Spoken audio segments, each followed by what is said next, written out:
السلام عليكم ورحمة الله وبركاته. ازيك يا حبايبي؟ عاملين ايه؟ يا رب تكونوا بخير وفي احسن حال يا رب. جايه لكم يوم جديد وفيديو جديد زي ما اتعودنا. تعالى اقولك بقى على سر كشري احسن من مطاعم. حاجه انت عاملاها بايدك، حاجه انت عاملاها بايدك كويس جدا ونظيفه، مضمونه.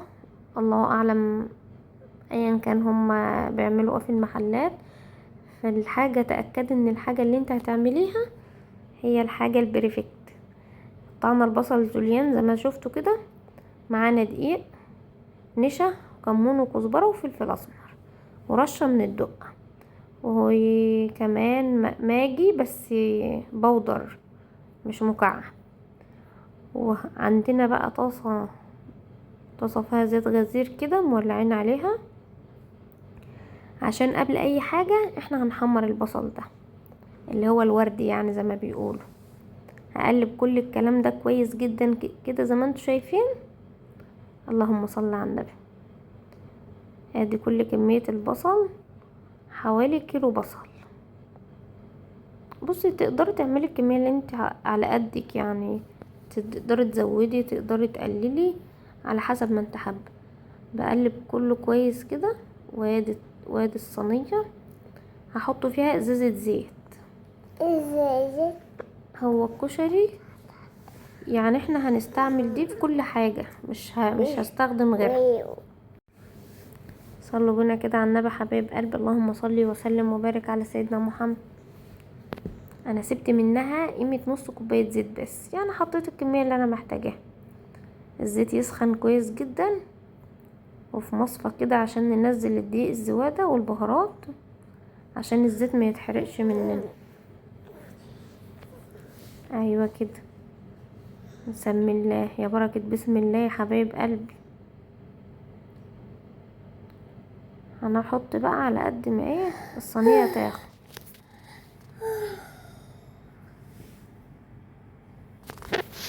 شايفين كده حبايب قلبي؟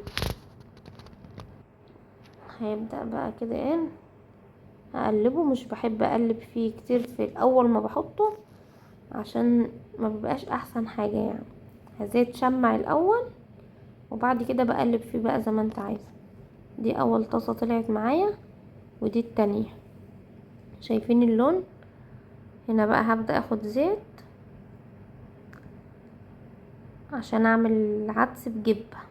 انا ما بحبش الكشري الحلة الواحدة ده، بحس ان ده بيبقى له طعم اكتر واحلى بكتير من الكشري الحلة الواحدة. طبعا بعتذر عن منظر البوتاجاز، انتوا عارفين بقى الكشري بقى وغلبته بقى وحاجاته كتير، بس والله ما خدش معايا وقت خالص. انا كنت غاسله العدس ونقعاه بميه سخنه، يعني نقعته حوالي ربع ساعه او نص ساعه بالكتير، لان ما كنتش مجهزه اساسا ان انا هعمل الكشري ده، بس ابني طلبه فعملته له. هنا بقى سخنت شويه الزيت ونزلت ببصله كده متقطعه، هحمرها كويس جدا. وهنا كمان كانت الطاسه التانية من البصل خلصت زي ما انتوا شايفين كده. هطلعها يعني ايد هنا وايد هنا، يعني ما كنتش مركزة على حاجة واحدة، اتعاملت بطبيعتي عادي جدا زي ما انا، يعني ايد في كل حتة كده. هي الست الشاطرة اللي تعمل كذا حاجة في وقت واحد، والشاطرة اللي ما تبوظش حاجة، مش ان هي معنى تولع على كل حاجة تبوظ كل حاجة. وكده كمان ولعت على الشعرية عشان هعمل رز بشعرية، والبصلة بدأت تاخد لون معايا. حمريها كويس جدا عشان دي هننزل عليها بالعدس. ايوه كده شايفين؟ والعدس كان فيه شوية حمص كمان. هقلب بقى، بحب اشوحه كويس جدا كده مع البصلة، وبعد كده بنزل عليه بمية سخنة. وادي المية حبايب قلبي، وهنزل بقى بالبهارات، كمون وكزبرة وفلفل اسمر.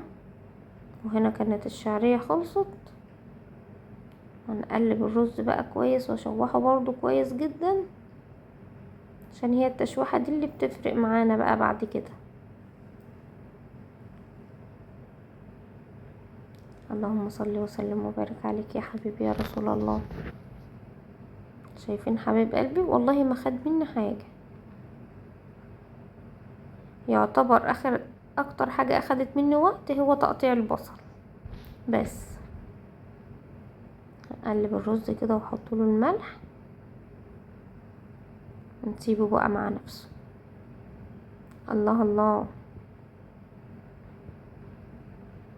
معايا ملح وكزبرة وكمون وفلفل اسمر، ده للعدس.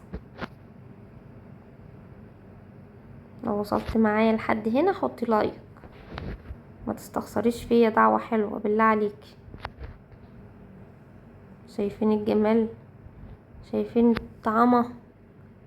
شايفين الحلويات؟ هنا بقول لكم انا فضيت الطاسة، صفيتها من البواقي بتاع البصل، ونزلت بقى هنا ببصلتين حلوين كده من شوية زيت من اللي انا كنت بحمر فيهم البصل.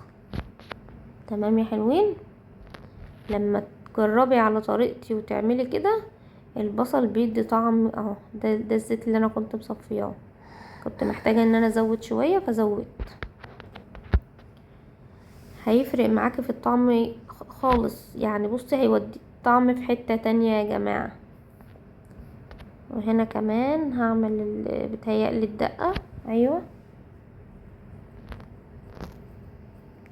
معايا كام فص توم حلوين كده مهروسين بقى، تدقيهم في الهون زي ما تحبي، تخليهم ياخدوا لون ذهبي كده، تنزلي عليهم بالخل.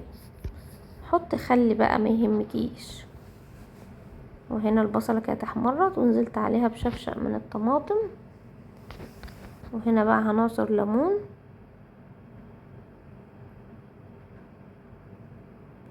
احنا هنا بنحب الدقة. وعندي الليمونة وقعت مني. هعصر ليمونتين كبار مع كمية الخل اللي انا حطيتها زي ما انتوا شايفين، ورشة الكمون بقى، ونسيبها نغلي مع رشة دقة بسيطة او ملح زي ما تحبي. وهنا بزودها شوية مية.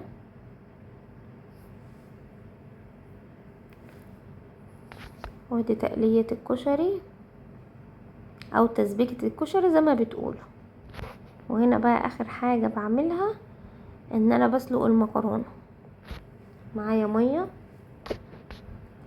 تكون بتغلي، هنزل بيها المكرونة. معايا نص كيلو من المكرونة الاسباجيتي وكيلو من المكرونة اللي هي الصغنونة الخالص دي بتاع الكشري. ما شاء الله كانت عملت كمية ياما عشان نوزع على الحبايب. ما هي دي الاكلة الوحيدة اللي ما ينفعش ناكلها لوحدنا. الف هنا يا رب لكل اللي اكل. وهي دي كنت بعت جايبة مكرونة احطها كلها ونقلب بقى. قلب قلب. كده حبايب قلبي يكون ده ايه اول يعني. انا قسمتها كده صفيتها على مرتين. شايفين الجمال؟ عايزه اقول لكم ان انا اخدت شويه زيت برضو من بتاع تحمير البصل وحطيته عليها. شايفين اللمعه؟ بس ما كانش الصوت كده. حبايب قلبي كشري معانا، احلى طبق كشري جاهز معمول في بيتك، نظافه، كل حاجه انت عاملاها بايدك مضمونه. وايه رايكم كده حبايب قلبي؟ تعالوا تفضلوا معانا بالف هنا وشفا يا رب لكل اللي اكل منه. ولو وصلت معايا لحد هنا ما تنسيش تشاركي في القناه وتفعلي الجرس عشان يوصلك زغروطه من قناتي. وايه رايكم في الجمال والطعامه؟